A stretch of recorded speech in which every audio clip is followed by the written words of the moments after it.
Thanks for listening to Space Nuts, the podcast about astronomy, space science and all sorts of other stuff. Andrew Dunkley here with Fred Watson. Fred, I sent you a photo yesterday. I happened to be out in our sunroom and having just a nice quiet wine with my wife, and it was just sort of past sunset, but it was still a bit dusky, and I looked up and there was a half moon to the north, due north, exactly north of our place, and I thought, gee, that you don't see half moons very often like that. And just something about it caught my eye. Not that I see very well, but I went and grabbed my little Canon digital camera, and it's got 40 times optical zoom, and I zoomed in and I held it steady as I could using the frame of the door to keep still, and snapped a photo, and it just came out beautifully. I've put it on the Space Nuts podcast group Facebook page for people to look at. But you can, at the point where you go from light to shadow, it's just beautifully cratered, and the camera picked up those craters so vividly. I was surprised, but also delighted. It was I get lucky sometimes with my photographs. That was a nice one. It's a lovely one, and classic first quarter image of the moon, of course, upside down here in the southern hemisphere, but right way up to us. No, it was lovely, and I think as of now you need to rename that room the moon. Yes, room, well, rather than the sun it's on the northern side of the house, so in winter we get the sun sort of comes straight into it because of the angle of the Earth. And it warms up nicely, so we can go in there and get warm in winter and not have to use heating. It's terrific. All right, to the saddest story of the year so far on Space Nuts. There will be no warp drive. It's impossible. Why? Why, Fred? Yeah, well, it apparently doesn't work. So there you go. That's it in a nutshell. The story goes back to 1994 to a physicist called Miguel Alcubierre, who essentially formulated how you could build a warp drive. Building on of course, the warp drive that Star Trek used 2 decades before. The warp drive could be a reality. There was a hypothetical way that used modern physics to demonstrate this twisting of space that lets you avoid the universe's speed limit. So that the speed limit, of course, says that you can only move through space at the speed of light. That's the maximum. Yep. But warp drives, like the Alcubierre one, if I'm pronouncing that correctly, seek to bend the fabric of space, if I can put it that way. So, and it actually got a lot of attention. A lot of quite serious institutions looked at this, but the calculations quickly turned out that the problem with it was that you needed more than the entire energy budget of the universe to make it work, and that sort of dampened enthusiasm down a bit. But there's been some new research. These are 2 physicists based in the USA, Alexei Bobrik and Gianni Martire, if I'm pronouncing the names correctly.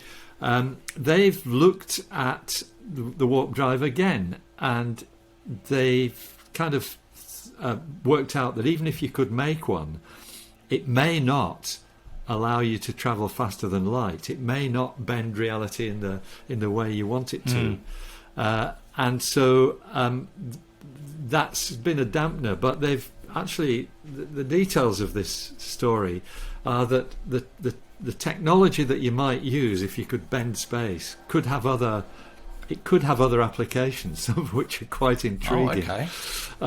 I don't really want to go into the details because it's I find this sort of stuff very hard to describe. But one of the proponents has sort of drawn an analogy here.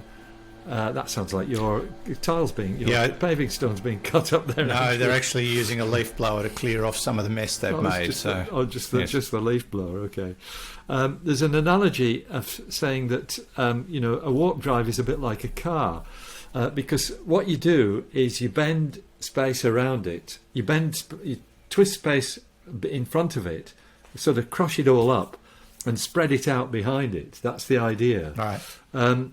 And so that's the theory of the warp drive, and it's why people have thought that you could shortcut the distance, because you've compressed the space in front of you, and the opposite side is stretching it behind you.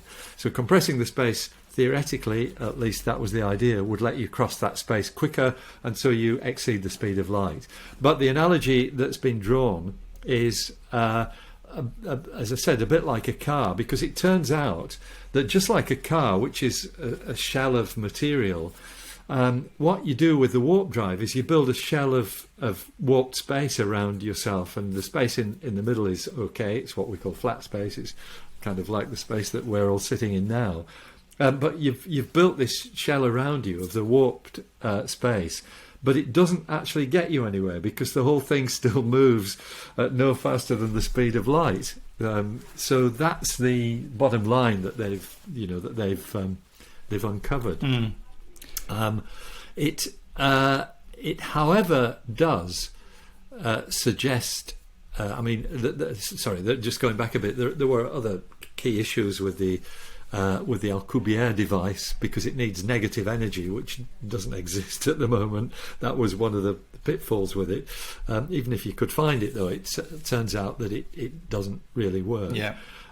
But what they've suggested is, what these new authors, Bobrick and Martiri, have suggested, is that because you're using the space warping to modify the region of the bit of space that you're in, because what you're doing is you're kind of building a wall around a piece of flat space-time, a piece of normal space-time.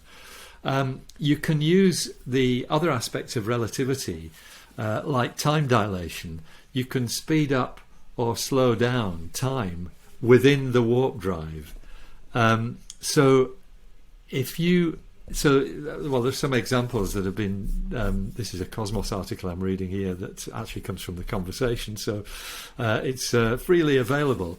But the author of this has suggested, if you wanted, if you had somebody with a terminal illness, but you thought that they could be cured in a few years, you put them inside a warp drive and you slow the clock down, and then they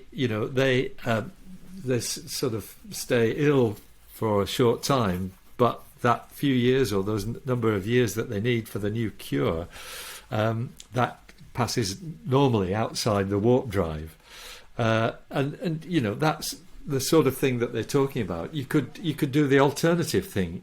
Here's a suggestion from the same article. Want to grow your crops overnight? Stick them in a warp drive and speed the clock up. A few days will pass for you, and a few weeks will pass for your seedlings.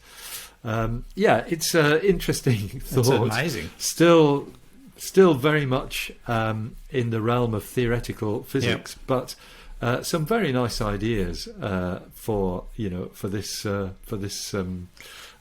possibility. And I should credit the author of the conversation article. That's Sam Barron of the Australian Catholic University, somebody whose name crops up quite a lot in these sorts of considerations. Writes very well about these really quite difficult issues.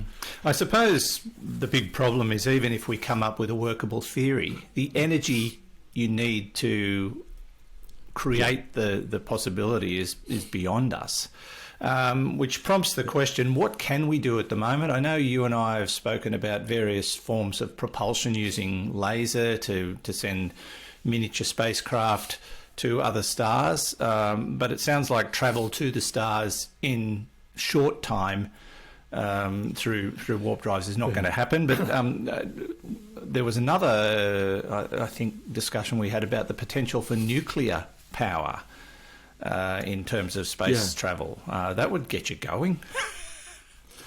It would. It does get you going, and so that's probably a viable alternative to the light sails that you just mentioned, using lasers to blast you along with a light sail. But of course, these are still all limited to the speed of light. So even if you're going at 99.9995% of the speed of light or whatever, it's still going to take you 4.5 years to get to the nearest star. And if you're going fast enough, that the time dilation effect comes into play, your 4.5 years trip as seen from Earth becomes just a couple of years for you, or perhaps 6 months or something like that. It's really interesting stuff. Yeah, it makes your head spin, but it brings back that twin theory about the one that stayed on the planet and one that did a trip and came back and hadn't aged, where his brother was 50 years older or something.